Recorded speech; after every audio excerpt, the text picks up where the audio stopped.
Вы смотрите новости в прямом эфире. В студии Сергей Михедов. Здравствуйте. И вот главные темы к этому часу. Сразу два происшествия с воздушными судами в Якутии. Самолет аварийно сел в Якутске, а у Среднеколымска эвакуируют пассажиров вертолета. Ситуация с коронавирусом продолжает оставаться напряженной. Озвучим свежие данные. Прибрежная полоса усеяна тысячами тел морских животных. Следком выясняет причины загрязнения воды на Камчатке.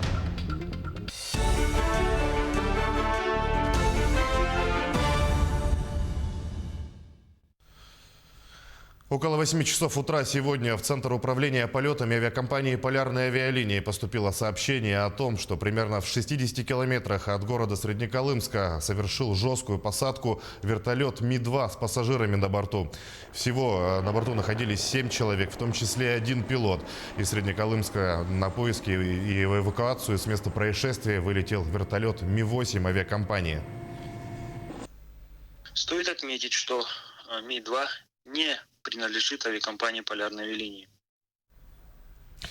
В сети интернет распространяется информация о том, что якобы Ми-2 принадлежит предпринимателю Александру Новосельцеву. Однако информация не соответствует действительности, и это нам подтвердил сам Новосельцев. Давайте послушаем, что он сказал. Они прилетали сюда, повозить журналистов, там не было падения, там была посадка обычная с одним двигателем. Там аварийная посадка, отказ двигателя, они сели, поэтому все это... Даже царапин нет. Их уже забрал, Ми-8 в город привез. Сейчас вот их допрашивают. А накануне аварийную посадку совершило другое воздушное судно полярников. У самолета Ан-24, летевшего по маршруту Среднеколымск-Якутск, отказал правый двигатель. Отмечается, что экипаж посадил самолет благополучно. Пострадавших среди пассажиров и членов экипажа нет. Территориальное управление Росавиации изучает обстоятельства произошедшего. Сегодня в 8 часов 20 минут утра в службу спасения республики поступило сообщение о том, что на улице Кальвица в деревянной двухэтажке обрушился потолок. На месте происшествия сейчас находится наш корреспондент Юрий Осипов. Юра, приветствую, ждем от тебя подробностей. Здравствуй, Сергей. Да, мы сейчас находимся в том самом подъезде, где произошло обрушение. Самое главное, что отмечает служба спасения, это то, что в этот момент в коридоре никого не было. Только благодаря этому удалось избежать пострадавших.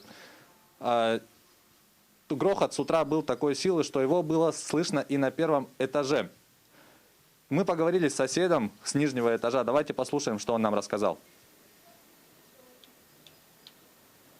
В 8 часу мы с женой встали и пошли умываться, а тут услышали грохот. Насколько громким был шум? Но шум был большой. Я удивился, что такое. Даже вот вышел, посмотрел на кухне и так далее, нормально. Но это было, слышно было, что это сверху, наверху, на втором этаже.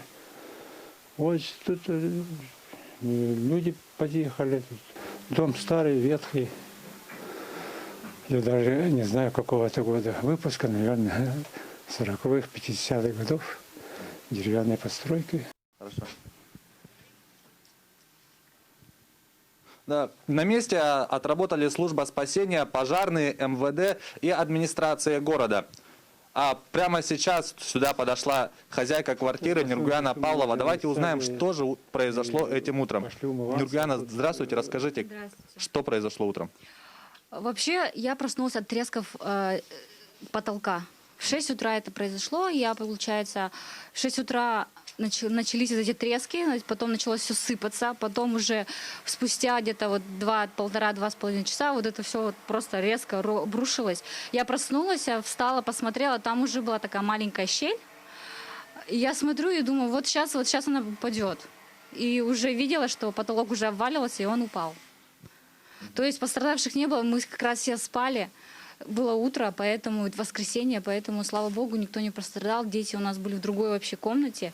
Мы сразу звонить в МЧС и очень быстро приехали. Ну вот как вы считаете, что послужило основной причиной этого обрушения? Во-первых, дом старый. Он построен в 1947 году. Здесь уже, я здесь родилась, я здесь живу, и поэтому еще я могу сказать, что начало жестко капать вот именно в коридоре. Я писала обращение в окружную администрацию. Так как приходили, смотрели, все было сухо, поэтому обращение как бы не приняли на контроль, не взяли на контроль. Потом у нас летом, в июне месяце где-то, обвалилась звездка в зале, ну, то есть в другой комнате, в другой комнате. Мы сами как-то сделали, что-то там сделали, отремонтировали сами. И вот после этого неоднократно, вот как раз-таки 2-3 недели назад, начали заходить какие-то службы, я не знаю, кто-то поднимался на крышу. И после этого началось все обваливаться. Ну, то есть тут трещать, начались, прям было слышно шумы, то есть кто-то ходит по крыше, и это начало уже прям сыпаться и обваливаться. Спасибо большое. Сергей, к этому часу у меня вся информация. Мы продолжим следить за событиями. Передаю слово тебе. Юра, спасибо. Об обрушении крыши в деревянном доме на улице Кальвица в Якутске рассказал наш корреспондент Юрий Осипов. 95 новых случаев коронавируса выявили в республике за минувшие сутки. По данным регионального оперштаба, в Якутске 57 заболевших, в Мирнинском районе 7 случаев, в Мегино-Кангаласском районе 6, в Алданском, Верхневилюйском, Татинском районах по 4, в Кобяйском, Намском, Сунтарском районах по 3, в Амгинском, Усть-Алданском районах по 2 случая. Летальных исходов от COVID-19 за сутки нет. Лаборатории республики провели более 4000 исследований на коронавирус. Следствие проверяет факт загрязнения воды Тихого океана вблизи Халактырского пляжа на Камчатке. На появившихся кадрах в соцсетях запечатлены выброшенные тела тысяч мертвых морских животных, которыми усеяна прибрежная полоса. Кроме того, местные жители и серферы сообщили об изменении цвета воды и появлении у них после купания в океане подозрительных симптомов. Также тела выброшенных на берег животных были обнаружены в Большой и Малой лагерных бухтах и в бухте Бабья. После взятия проб воды специалистами было зафиксировано превышение уровня загрязнения нефтепродуктами и фенолом, что, по мнению экспертов, указывает на состав, близкий к техническому маслу. Вице-премьер, полпред президента на Дальнем Востоке Юрий Трутнев дал распоряжение принять все необходимые меры в расследовании инцидента и наказать виновных. Сегодня с утра выехали на Халактырский пляж со всеми ответственными структурами. Океан прямо за мной. О чем решили и как дальше будем действовать. Первое. У нас был факт загрязнения окружающей среды, были подтвержденные жалобы серферов на здоровье. Сейчас мы анализируем то влияние негативное, которое могло быть оказано, и его причины. Я призываю всех, кто в эти дни был в океане, получил дискомфортное ощущение, травмы, обратиться прямо сегодня в краевую больницу Камчатского края с тем, чтобы мы провели точный диагноз. Я вижу свою главную задачу сейчас с тем, чтобы ситуация, которая сложилась, ни в коем случае она не была замолчена, никто из должностных лиц не пытался ее приукрасить. Объективный, всесторонний анализ будет дан каждой службой в рамках своей компетенции. 6 мер поддержки агросектора вошли в общенациональный антикризисный план. Он призван обеспечить восстановление занятости и доходов населения, говорится на сайте Госдумы. Среди утвержденных мер поддержки сельского хозяйства – увеличение доли госзакупок продукции у фермеров, субсидирование тарифов на перевозку овощной продукции, удобрений и семян для субъектов Дальнего Востока, а также отказ от пункта об отсутствии задолженности по налогам и сборам при соискании фермерами грантов в текущем году. Кроме того, на 1 год продлили сроки использования грантов, предоставленных на развитие малых хозяйств на селе. Также до года предложено продлить срок действующих краткосрочных кредитов и предоставить отсрочку по выплате основного долга и процентов. Возвращаемся к новостям нашего региона. Новую дизельную электростанцию запустят в Оленёкском районе. По сообщению пресс-службы управления Госстройжилнадзора республики, запустят станцию мощностью 4700 киловатт. Новая электростанция будет обеспечивать электричеством жителей сел Оленёк и Хары-Ялах. Стационарная автоматизируемая дизельная электростанция состоит из производственного корпуса, расходного склада дизельного топлива, модульной котельной и инженерных сетей. В машинном зале установлено 7 современных дизель-генераторов. Сообщается, что электростанция сейчас работает в пусконаладочном режиме. После этого дадут оценку готовности запуска объекта. Тем временем завершается асфальтирование внутриквартальных территорий Якутска. Общая площадь работ более 15 километров. Завершены работы на участке подводящей дороги к Республиканской больнице номер 2. Закончили и асфальтирование переулка Бурнашова. В рамках муниципальной программы формирования современной городской среды асфальт площадью 5000 квадратных метров уложили на территории ЕРКБ. Общая сумма работ составила 15 миллионов рублей. Также на территории Республиканской больницы проведено устройство тротуаров и бордюров. В том числе заасфальтировали участок улицы Феликса Кона, сообщает окружная администрация.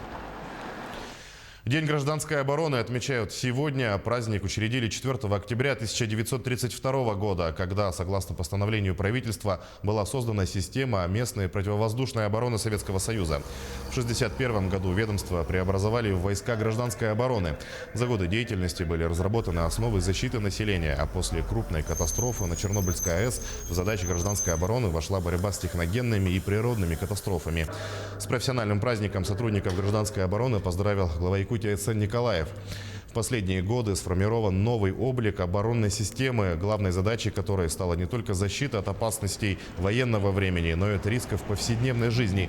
Вы обеспечиваете безопасность якутян, спасаете самое дорогое – человеческие жизни, говорится в поздравлении главы. Всероссийский экологический автопробег из Питера в Мирный на газовом топливе финиширует в Мирном в понедельник. В пробеге участвуют автомобили, работающие на метане. Цель пробега – популяризация газомоторного топлива, которое является более экономичным и экологичным вариантом по сравнению с бензином. Накануне участники автопробега добрались до Ленска и проходят завершающий этап пути. Почти 80 лет тому назад прошли ожесточенные бои под Москвой и Тулой. Подлинные архивные документы раскрывают новые истории о героях войны. Об уникальной находке поисковиков из Тулы в материале Туяры Константиновой. Перед вами уникальный документ – список фронтовиков из Якутии, обнаруженный недавно в архивах Минобороны. Якутяне служили в 16-й гвардейской ордена Ленина стрелковой дивизии во время Великой Отечественной войны. Установить судьбу солдат, пропавших без вести, и их места захоронений помогли поисковики из Тулы. Значит, здесь имена, фамилии, дата гибели, адрес, откуда призывался. Валерий Васильевич Новиков, опытный поисковик, автор книги об истории 16-й стрелковой дивизии. В рядах этой дивизии воевали красноармейцы из Якутии. Личная семейная история поисковика неожиданно оказалась связана с именем якутского солдата. Его родной дядя, рядовой Василий Беляев, вместе со своим командиром Иннокентием Никифоровым 23 июля 1943 года были награждены орденом Красной Звезды. О подвиге Никифорова Иннокентия Прокопьевича. В боях с немецкими оккупантами в районе деревни Холмище Ульяновского района Орловской области он командовал взводом, который под его руководством истребил до 25 гитлеровцев и были захвачены трофеи. Он сам лично уничтожил 3 немецких солдат. Копии подлинных документов, списки, приказы, наградные листы тулики передали представителям якутского землячества в Москве. Особенным стало письмо, адресованное ветерану войны Павлу Николаевичу Платонову. Но есть у нас живая память. Живая память – это наш туляк, Пронин Василий Гаврилович, с 25-го года рождения. И ваш уважаемый якутянин, 1925 года рождения. Они живые, понимаете? В Якутии он живет на улице Октябрьской. И ваш уважаемый ветеран, ныне живущий, он с 11 армии. И я хочу, чтобы вы передали в Якутию вот этот дар для него. В письме не указан точный адрес фронтовика из Якутии. Известно лишь одно – Павел Николаевич проживает на улице Октябрьская в городе Якутске. Чтобы письмо из Тулы дошло до адресата, якутское землячество просит откликнуться родственников ветерана. Туяра Константинова, Джур Березкин, Москва. На этом наш выпуск подошел к концу. Оставайтесь с нами.